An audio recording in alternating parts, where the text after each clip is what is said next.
રાધે રાધે. આજે હું દત્તાત્રેય વ્રતની કથા કહી સંભળાવીશ. આ વ્રત વર્ષના કોઈ પણ ગુરુવારથી લઈ શકાય છે. વ્રત કરનાર વ્યક્તિ ગુરુવારે સવારે નાહી ધોઈ સ્વચ્છ કપડાં પહેરીને બાજોટ ઉપર સફેદ વસ્ત્ર પાથરે છે.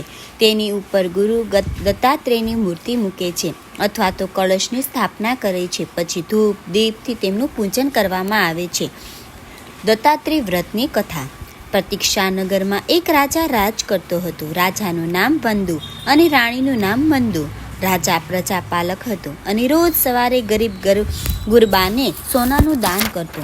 આમ રાજા અને રાણી બંને ધર્મવીર અને દાનવીર હોવા છતાં બંને મોટે ભાગે ઉદાસ રહેતા હતા.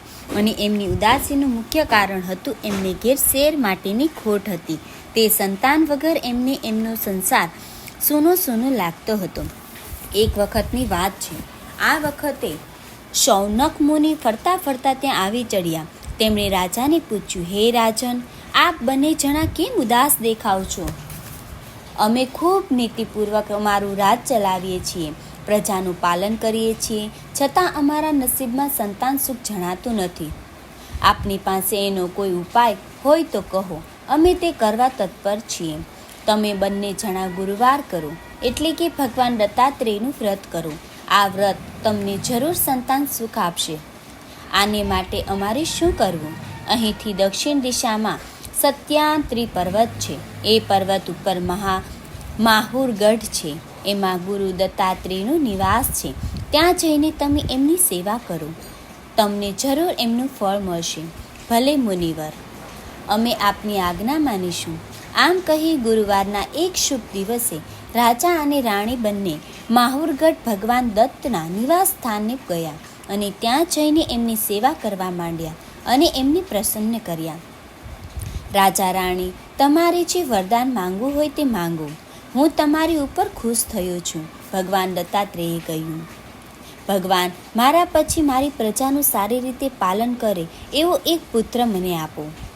આ સાંભળી દત્ત ભગવાને રાજાને સાકરનો પ્રસાદ આપ્યો અને કહ્યું, હે રાજા, આ પ્રસાદ તું તારી રાણીને ખવડાવજે, એટલે મહાપરાક્રમી પુત્ર તમારે ત્યાં થશે.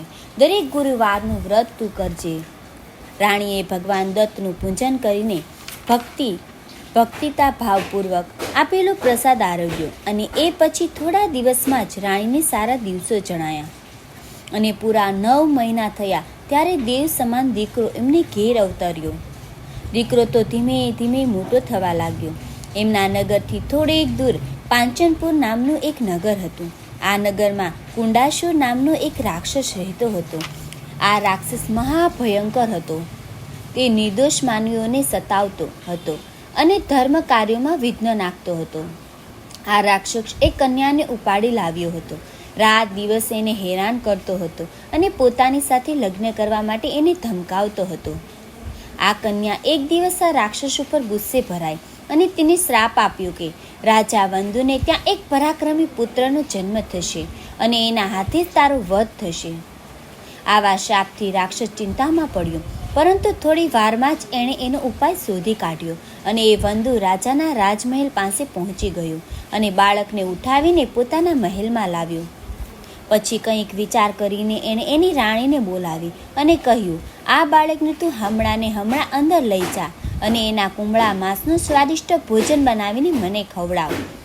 ભલે, કહી રાક્ષસની રાણી તો કુંવરને અંદર લઈ ગઈ, પણ આવા નાનકડા અને નિર્દોષ બાળકને મારી નાખવાની ઈચ્છા તેને થઈ નહીં. આથી આ કામ તેણે તેની રસોઈયણબાઈને સોંપ્યું. એટલે રસોઈયણબાઈએ છાના માના વશિષ્ઠ ઋષિના આશ્રમના ઝાડની નીચે ઘાસની અંદર બાળકને શાંતિથી મૂકીને ધડપભેર ચાલી ગઈ. કોઈને ખબર પડી નહીં કે અહીં કોઈ બાળક મૂકી ગયું છે. જતાં તે હરણનું માંસ લેતી ગઈ. એની ખૂબ જ સ્વાદિષ્ટ રસોઈ બનાવીને રાક્ષસને પીરસી. રાક્ષસને લાગ્યું કે આવી સરસ રસોઈ તો બાળકના માંસને જોઈ શકે, એટલે તો રાજી થતો માંસ ખાવા લાગ્યો. મનમાં એને થયું કે તે પોતે મૃત્યુના મુખમાંથી ઉગરી ગયો છે. અહીં વશિષ્ઠ ઋષિ અને તેમના પત્ની બાળકોને સારી રીતે આશ્રમમાં ઉછેરી રહ્યા છે અને એમને વેદ વિદ્યામાં પારંગત બનાવી રહ્યા છે. વશિષ્ઠ મુનિએ કુંવરનું નામ નેહુલ પાડ્યું. નેહુલ તો ધીમે ધીમે મોટો થયો અને વેદ વિદ્યામાં પારંગત થયો. પછી તો વશિષ્ઠ મુનિએ જોયું કે આનામાં તો રાજવી ગુણો છે, એટલે એને અસ્ત્ર શસ્ત્ર વિદ્યા પણ શીખવવા માંડી. નેહુલ હવે તો જુવાન થઈ ગયો હતો અને શસ્ત્ર વિદ્યામાં પણ પારંગિત પણ થઈ ગયો હતો. એવામાં એણે જોયું કે પેલા રાક્ષસ તો આજુબાજુના પ્રદેશમાં ભારે ઉલ્કાપાત મચાવવા લાગ્યો છે. એ રાક્ષસને તો હવે એમ થઈ ગયું હતું કે મારી સાથે થનાર દુનિયામાં હવે કોઈ રહ્યું નથી. આવા વિચારથી જ એણે છાના માનસ સ્વર્ગ ઉપર ચઢાઈ કરવાનો વિચાર કરી નાખ્યો હતો. આ વાતની જાણ સૌ પ્રથમ ઇન્દ્ર રાજાને થઈ. એટલે ઇન્દ્ર રાજા તૈયાર થઈ ગયા અને એમણે આ રાક્ષસની સામે લડવા માટે સૌથી પહેલું નેહુલને મોકલવા માટે પ્રસંગ કર્યો. નેહુલ જ્યારે વશિષ્ઠ ઋષિના આશ્રમમાં ફરી રહ્યો હતો ત્યારે તેણે દેવવાણી સાંભળી.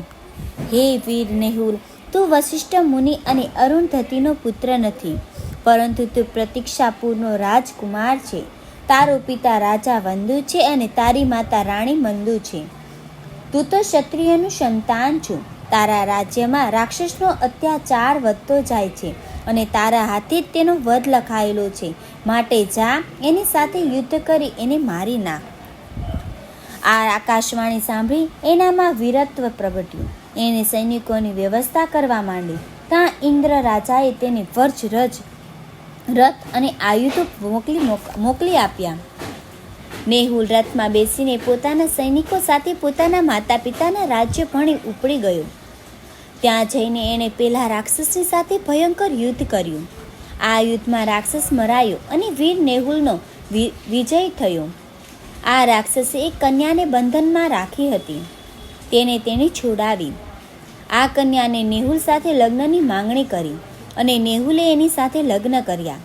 પછી વર કન્યા બંને વ્રજ રથમાં બેસીને રાજા વંદુ અને રાણી મંદુના મહેલે આવ્યા. ત્યાં એમનું સામૈયું કરવામાં આવ્યું. રાણી મંદુએ પોતાના વ્રતની વાત દીકરા વહુને કરી. જય ગુરુ દત્તાત્રેય, તમે જેવા રાજા રાણીને ફળ્યા તેવું આ વ્રત કરનાર સૌને ફળજો. જય શ્રી કૃષ્ણ. જો તમને આ વિડીયો પસંદ આવ્યો હોય તો તેને લાઈક કરજો, શેર કરજો અને સબસ્ક્રાઈબ કરજો. રાધે રાધે.